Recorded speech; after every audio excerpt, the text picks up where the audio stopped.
fans, episode 100 of the Hooks In MMA podcast. We made it, baby. Century Club. 4.5 years later, we're at 100, but there's no stopping us. We're going to be at 1,000 in a very short time. We got a big UFC 308 this weekend, Fight Island, Abu Dhabi. Make sure you guys set your alarm clocks. This one starts early at 10 a.m. Eastern tomorrow. So let's get right into it. We're going to start with our highlighted fights of the weekend. And then, of course, meet me at the cashier tomorrow afternoon. We've got easy lines and our best bets. Zoni, kick us off with your highlighted fight of the weekend here. Yeah, just before we start on the highlighted fight, I did want to bring up a pretty interesting and cool thing from the press conference the other day. So obviously they go ask some fans, they give them a chance to ask some questions about, a specific fighter, or a mindset, or what might transpire over the weekend. We had a guy get the mic. Dana White asked him what his question was, and he's in the crowd asking for a UFC shot, and he's like, "Oh, like what are you talking about? Like, are you a fighter?" He's like, "Yes, I'm 9-0.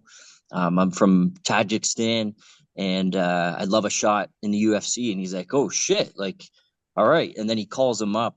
He calls him up on stage, starts shaking his hand, and last night Dana announced, he's like, "You never know what happens with these Russian fighters." He's actually 7-0 because a couple of the fights weren't professionally ranked and they didn't count. So he's actually 7-0. But what he did say was the Korean Zombie opened up his new fight league. And overseas in December, he's going to get this guy.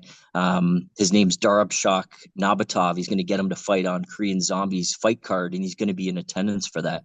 And if he gets the W, he's going to sign him to the UFC. So I thought that was a pretty cool way to start off the press conference. So it's something uncharacteristic. The guy's calling his shot. He's just sitting in the crowd. He's an undefeated fighter. Did kind of lie about the record, but he got notice of Dana White, and now he's getting a shot to show him that he can earn his shot into the UFC. So I thought that was pretty cool. It's a good shout out. I saw the video from the presser. To me, it seemed scripted, but who knows?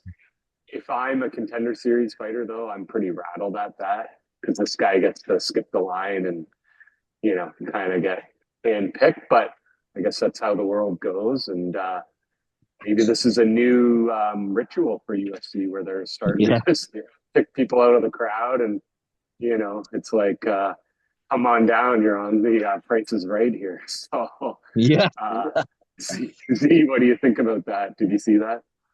No, I didn't see it. It's the first time I'm hearing of it actually, but yeah, no, pretty interesting. I'd be interested to see in the future if there's any more people stepping up like that. Like, did they kind of step into it a little bit too much with kind of encouraging people in the future maybe to step up to the mic a little too much and ask for a shot. But we'll see what happens. Most likely kind of scripted, so we'll see what kind of goal bodes for the future. But yeah, no, really interesting.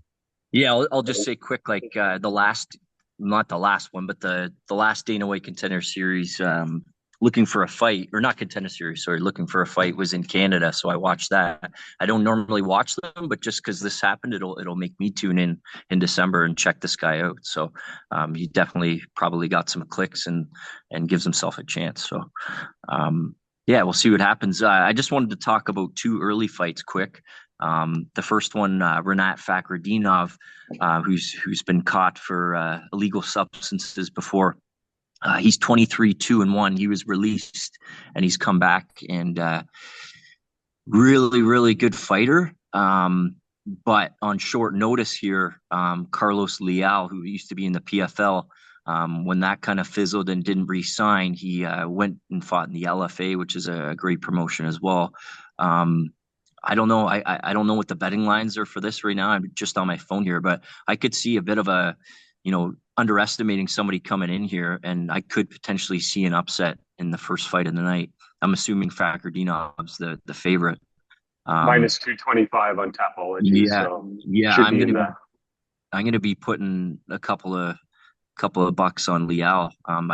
I've seen him fight. He's a really good fighter. He's well rounded, and he has nothing to lose coming in. He's probably gonna, give her a go. I don't know if there's like an under, but I potentially could see that. Usually, when you see short notice, they might not have the gas tank because they're not coming off a camp. So they either try to finish it themselves or they overexert themselves, leaving themselves open for like a submission. So I could see an under in that as well.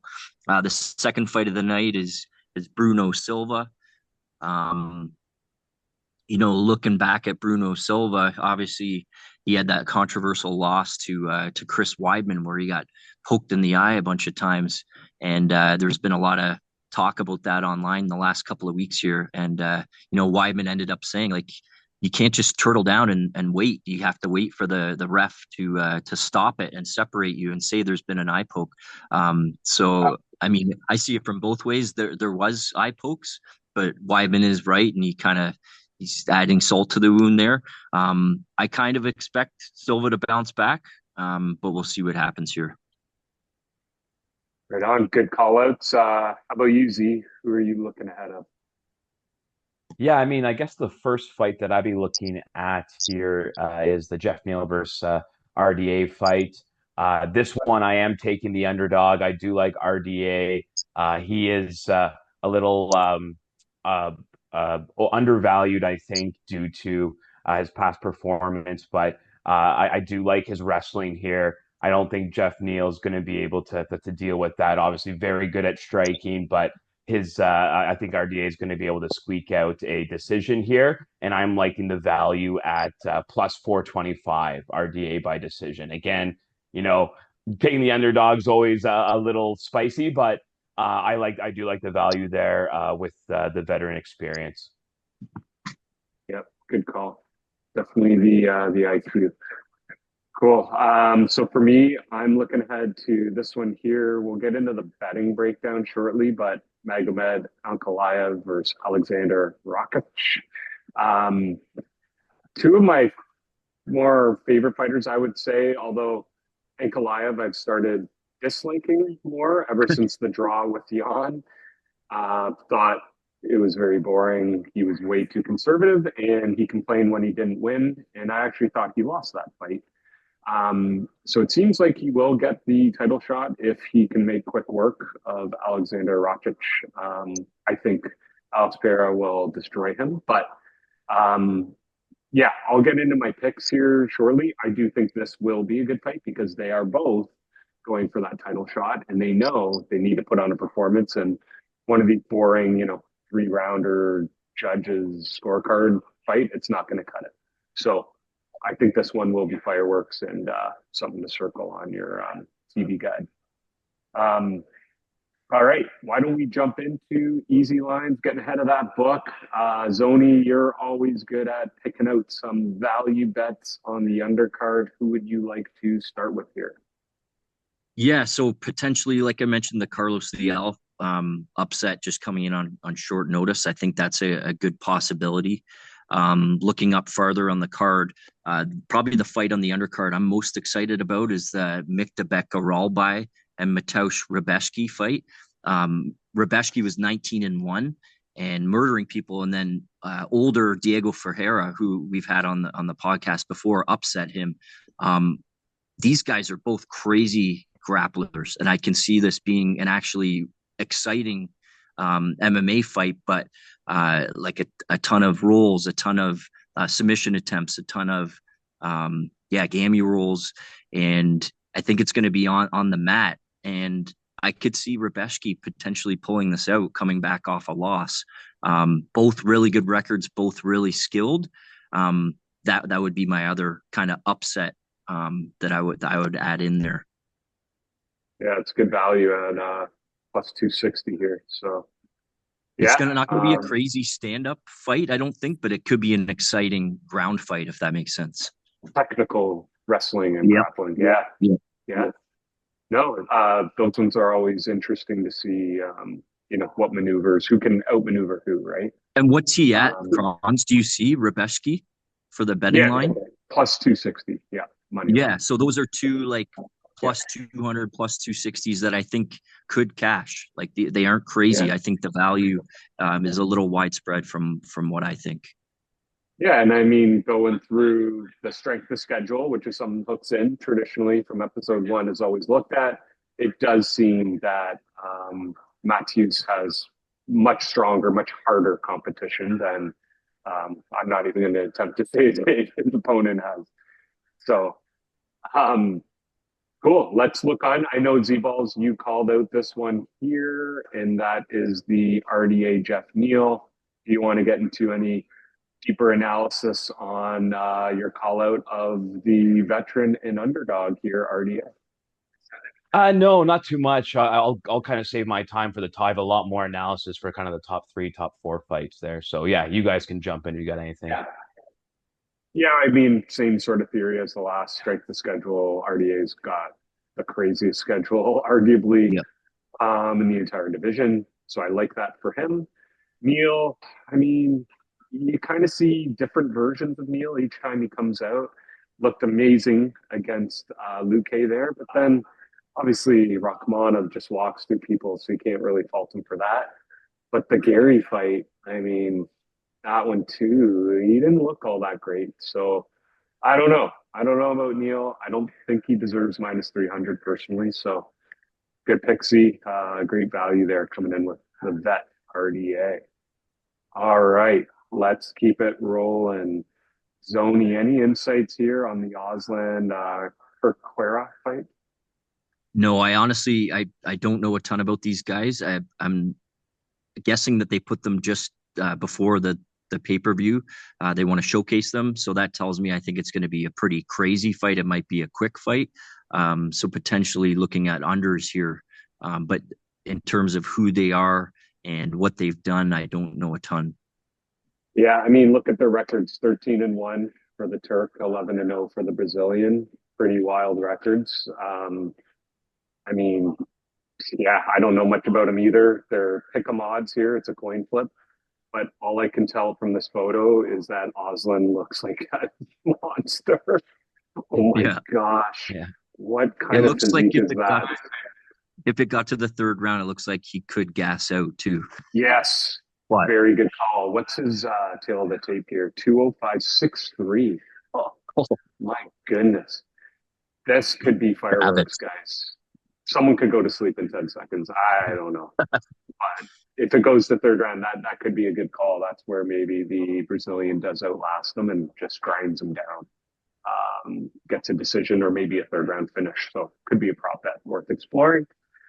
Let's go into one of Z-Ball's favorite, the one-eyed monster here. Michael Medham. Yeah, definitely a prospect I'm excited about. The one-eyed ginger here. He looks very dangerous.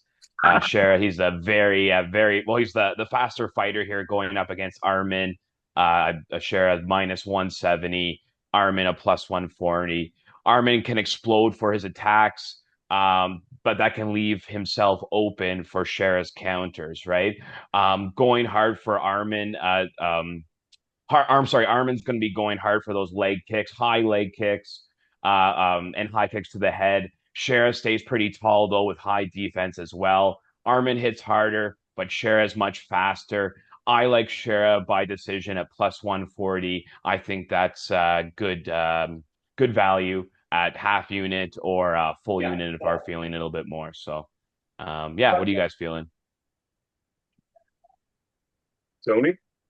yeah, no, I'm with you. I could see Shara finishing him, but I'm with you on the decision. I could see that happening too. Yeah, Petro, he's just so strong. But yeah, no, Yes. Shara is very so strong as well. But he's kind of more. He's very technical, so fast, right? So I just not as much power. So I'm leaning on the decision there, but definitely could see him finishing as well, potentially. Yeah. Yeah, never been an Armin fan personally. So I do like Shar to get his hand raised. And I don't know. Personally, I thought he would have been a bigger favorite. So that could be a nice, just little parlay piece, right? Throwing him in money line because he could get a first round finish. And man, he could be a force in this weight class here moving forward. So something to keep an eye on. Yeah. Hey, moving forward to the main. Well, that was the first card of the first fight of the main card. Moving on to the second one, Dan Ige versus Lerone Murphy. Who you guys got? You go ahead, Zoni. I don't have anything for this one. Yeah, so obviously Ige is an absolute legend for who he's fought, but also how he fought Diego Lopez last. I forget the amount of hours notice it was, but he saved that card when Ortega pulled out. But Leron Murphy, in the last few years, 3-4 years, he hasn't fought a ton, but I remember speaking about his potential to be champion one day. With how good that division is, it's going to be tough to be champion, but I still think he is as skilled as anyone.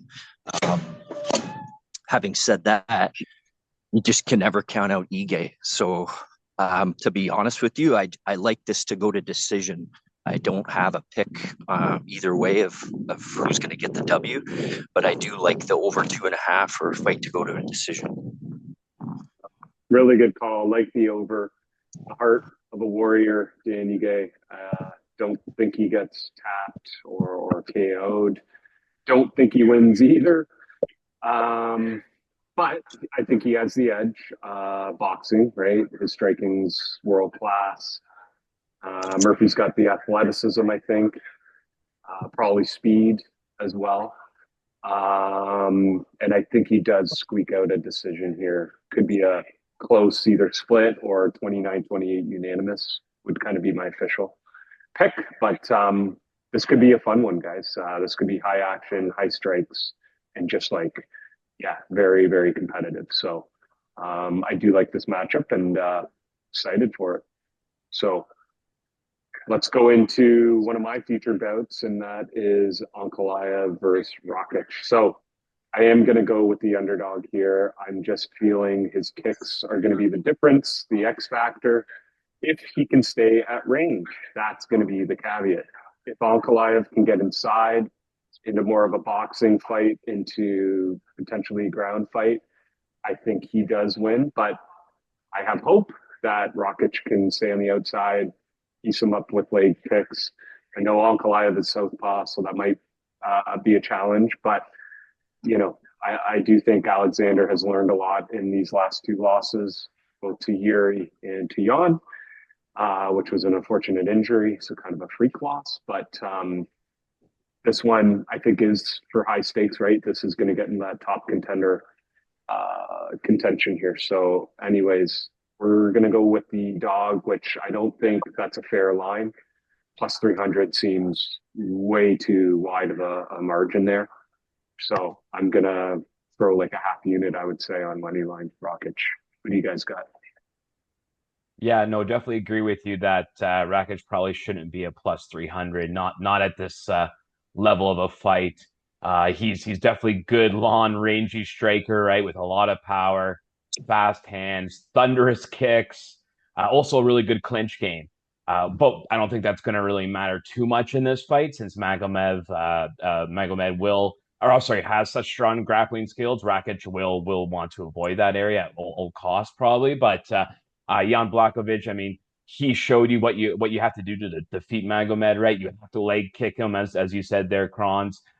You take those legs out from underneath him, and Rakic does have very good leg kicks.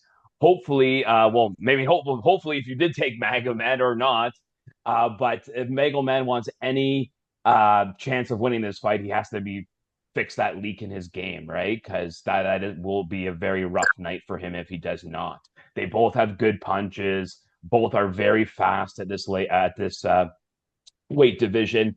It's really going to come down to, like I said, Magomed being able to find a way to defend those leg kicks. If not, as I said, it's going to be very difficult. Well, it's going to be difficult for him to beat any of the top light heavyweights right now because Pereira obviously also has amazing leg kicks. So, but Ankalaev is more of a counter puncher.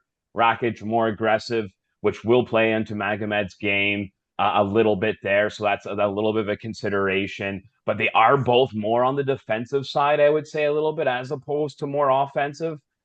So look for it to be, I think, most likely not that exciting of a fight, but you never know. Obviously, MMA, but I think they're going to both be a little bit more defensive. Magomed decision at -110 is my kind of personal pick, but Rakic at +300. I mean, it's hard to avoid that. So, as I said, it comes down all to those leg kicks. So, Magomed, I'm banking on that he fixed that leak. If not, it's going to be cashola for the Rakic takers. So, yeah, Zone, what are you thinking? Yeah, I'm not going to say who's going to win. You guys had great analysis, but what I will say is I think there was always a bigger plan in the UFC and Dana White. I think that they do not want Ankalaev to face Pereira because of the hype and everything Pereira's brought in the last couple of years. I don't think it's a great matchup for Pereira. I wouldn't count him out, but I really do think Pereira, they're holding back for a sec to see what happens with this Jones and Miocic fight. I think there's a lot on the table coming up here in the next few weeks. After that fight happens, assuming it happens, potentially you could have the biggest fight in the history of MMA. If Jones fights Pereira at heavyweight, you got the guy that's coming on, looking to be a 3 division champ. It's the arguably the best guy ever at heavyweight now after his second fight at heavyweight with Miocic, and just the numbers alone that would bring in would be insane. So I think they're just kind of delaying it a little bit. This is a good fight. Can't wait to watch it. Hope it's not as boring as we think it might be, being so much on the line, being number one contender. But there is some things in the back corner here waiting to happen, and I think they're just trying to wait it out and see. That's just my personal opinion. So we have to cover the rest of the fights, but I want to continue this discussion on episode 101. I want to see what happens here first, and let's start to speculate, because is there a world where Bones wins next month and he comes down to light heavy to say who's the true double champ and tries to go for 2 belts versus Para coming up and trying to get 3? I don't know. I don't know if that's even real or possible, but that could be pretty crazy too. And I think I agree with you either way. Zone could be the biggest fight in UFC history. Yeah. Oh yeah. Story to be continued. Yep. Come back for episode 101. There you go. All right. And into the co-main, we got Khamzat Chimaev versus Robert Reaper Whittaker, one of my favorite fighters of all time, versus one of the up-and-comers and one of the most exciting fighters in Khamzat. Z-Balls, you start things off and me and Zoni will follow. Absolutely. So yeah, amazing piece of matchmaking here. We finally get this fight after a couple delays. Whitaker's very good from distance, excellent takedown defense, very strong anti-wrestling in general, hard to hold him down. Whitaker's proven that he has good wrestling defense, defeating Romero and Jacare. Romero is an Olympic silver medalist in wrestling, but his MMA wrestling is nothing compared to what Robert's going to have to face in this fight, right? Here's the key: is the first round. Chimaev is not the same fighter after the first round, and this will be Hazmat's very first 5-round fight, right? This is the key here, in that I don't think the betting lines are taking into account right now. Whitaker has been in 5-round fights many times before. Chimaev has barely been to 3 rounds most of his career. And whenever he did, he was gassing out. Both the Usman and Gilbert Burns fights, he was very tired at the end. Usman was also short notice for him. If Usman has a longer training camp, perhaps more preparation, the result might have been a different way. But that first round's going to be very dangerous for Whitaker. He's going to have to make sure that he stays composed, not blitzing so much like he likes to do. And not only is Chimaev's grappling almost unstoppable, but he does have KO power when he isn't tired, right? So, but I see this most likely Whitaker staying patient, working a good game plan to start the fight and not start those blitzing attacks until well into the second or third round. Chimaev will be more tired, will not be able to respond as well, eventually ending up in a Whitaker finish in the 4th or 5th round. That's what I'm predicting, possibly decision. But Chimaev is going to be done before physically, I think. So I'm attacking this fight in a few different ways depending on where you're leaning. One, Chimaev first round plus 320, 1 unit. It's difficult for me to see him winning in any other way in a longer stretched out fight, given where his cardio is at right now and what we've seen. Whitaker KO, TKO, and DQ plus 333 looks juicy to me. Whitaker decision plus 750 looks nice as well. For my long shot picks, I got Whitaker fourth round plus 2,000, fifth round finish plus 2,500. These all look like I said, plus expected value with these picks, with the line being what it is. So yeah, what are you guys feeling? Tony? I literally couldn't have said what you just said any more accurately. I agree with every single thing you've said. And my wife would tell you that that's never happened. So Yeah, Never happened. I've known you for 30 years, 30 plus years, and I've never heard those words come out of your mouth. So I would have said the exact same thing. I feel like a late finish for Whitaker or a decision. But if Chimaev wins, first, second round max. yeah. Yeah. I'll Same just with me. say because we got 2 minutes for the headline fight. Heart says Whitaker, brain says Hamzat, but I'm gonna just follow my heart this time and go with Whitaker. Uh, and I might actually go all dogs here in the last three. Nice Oh, segue little, into yeah, the main little event. preview. Well, I'll jump into it very quickly. Yeah. I'll just so we can get it out. But like, probably one of the highest technical fights ever in the MMA here. Very excited for this featherweight championship. Topuria, probably one of the best boxers in the UFC. Jiu-jitsu is extremely high level. But Max has great footwork as well, overall as well. Really good kickboxer. Max could catch Ilya with some high kicks since Ilya does have that strong forward boxing stance. Ilya's footwork, very high level as well, though. I think he'll be able to cut off Max at points and intersect him. I see knockdowns happening in this fight as well. Max may get a knockdown, forcing Ilya to come out and wrestle in order to win the fight. Personally, I'm liking the value on Topuria by decision at plus 300. That looks juice to me. I don't see Holloway getting a finish. I don't see Holloway getting finished easily. I'm also loving on Holloway decision at plus 500. Overall for this fight, I love the over. Take the over any way you can. That's why I'm attacking this over 3.5 rounds minus 110. Tapera, fifth round as well, finish plus 1,400 for a long pick. Holloway finish plus 3,300 in the fourth round. Great as well. Fight to go the distance plus 155. Great pick as well.